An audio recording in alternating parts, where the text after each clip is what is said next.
지역에서 정말 그 계절마다 또 활발하게 축제가 이루어지고 있는데 요즘 지역 축제 트렌드 어떻게 보십니까? 한마디로 얘기하면 가치 소비의 시대로 넘어갔다. 네. 옛날에는 가성비가 좋은 축제, 가성비가 좋은 뭐 콘텐츠들을 소비했다면 지금은 이제 가심비로 넘어가는. 그래서 내가 쓴 돈이 어떻게 얼마나 가치 있게 소비되는가.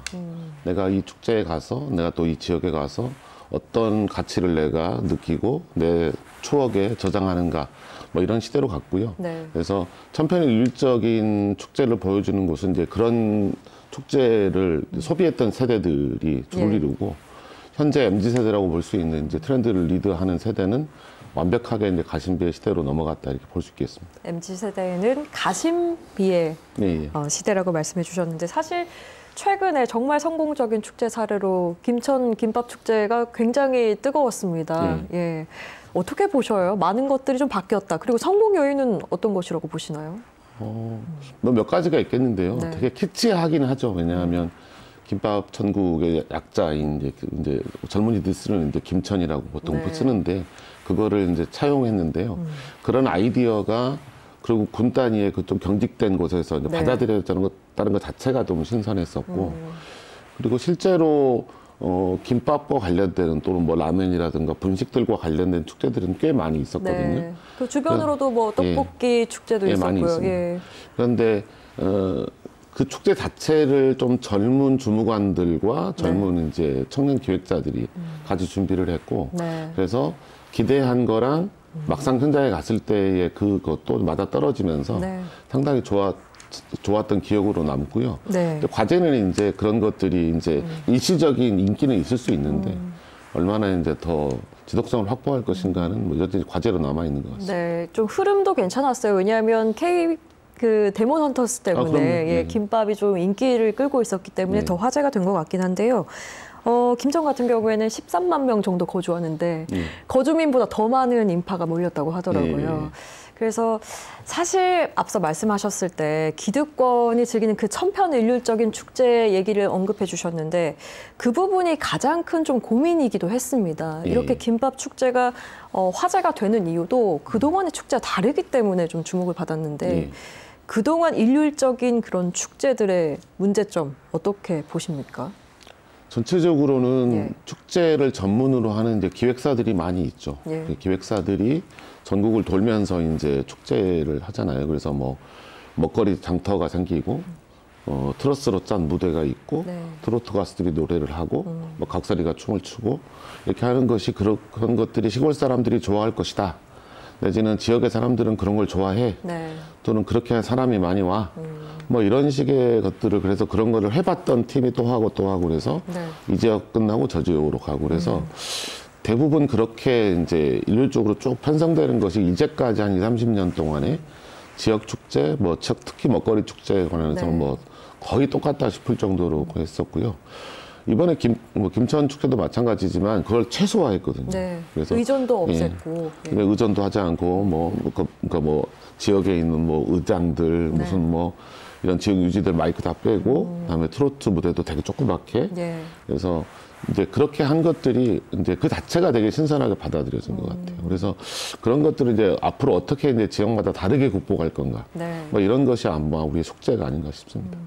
그 대부분 지자체들이 주도로 해서 이렇게 축제를 일궈 나가긴 하는데 사실 관 주도로만 이끌어 나간다는 그 비판도 있었거든요. 여기에 대해서는 어떻게 보세요?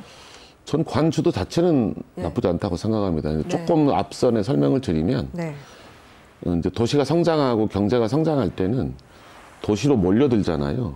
몰려든다는 얘기는 사람도 몰려들지만 자본과 회사가 몰려드는 거예요. 근데 도시가 쇠퇴한다는 얘기는 그러니까 기업이 떠나고 또는 자본이 떠나고 사람이 떠난다는 얘기잖아요. 그렇지만 그 도시는 살아남아야 되거든요. 그러면 이제 기업은 떠날 수 있지만 남아있는 건 누구냐면 결과적으로 크게 둘인데요. 주민하고 행정만 남아요. 그래서 주민하고 행정이 힘을 합쳐가지고 이 도시를 어떻게든 다시 살려야 되는 것이 우리가 흔히 말하는 도시 재생이잖아요.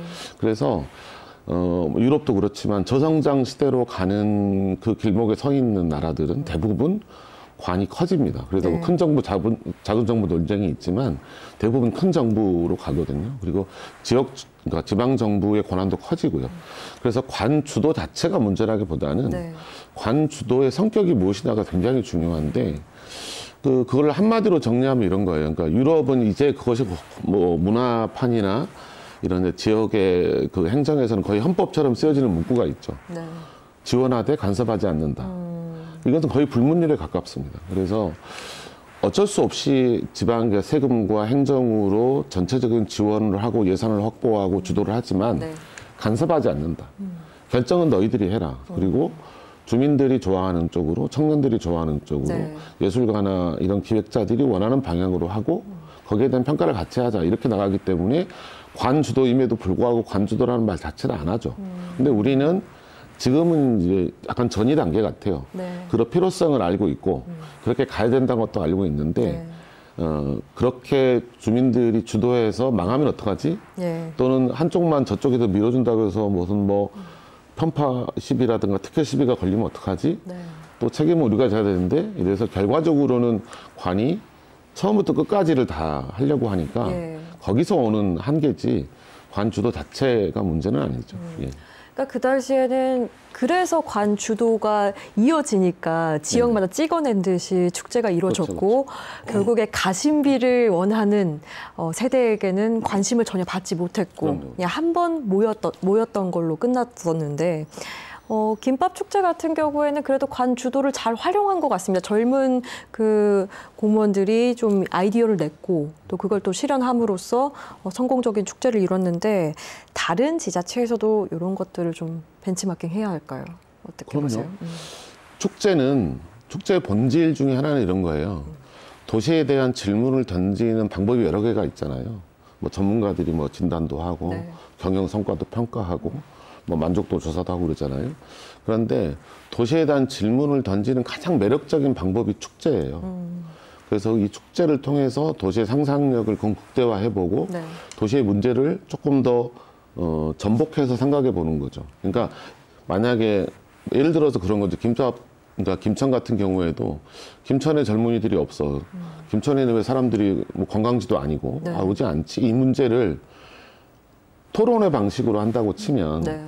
뭐 전문가들 불러가지고 토론을 할 수 있겠지만 그렇게 매력적이거나 재밌지는 않았을 거잖아요. 네.